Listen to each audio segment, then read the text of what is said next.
అల్లూరు జిల్లా ముంచంగపుట్టు మండలం సుజనకోట పంచాయతీ గొడుగులపుట్టు గ్రామ సమీపంలోని మత్స్యగడ్డలో చేపల వేటకు వెళుతుండగా ప్రమాదానికి గురై గిరిజనుడు మృతి చెందాడు. సుజనకోట పంచాయతీ గొడుగులపుట్టు గ్రామానికి చెందిన పనసగుడియ సోంబ్రన్న మత్స్యగడ్డలో నాటు పడవలో చేపల వేటకు వెళుతుండగా ప్రమాదవశాత్తు కాలు జారి నీటిలో పడిపోయాడు.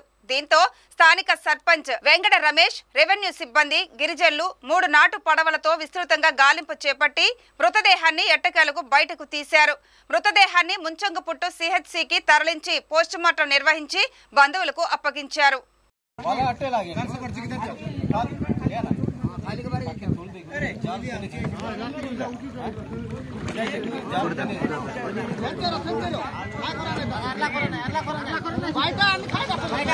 Cuatro.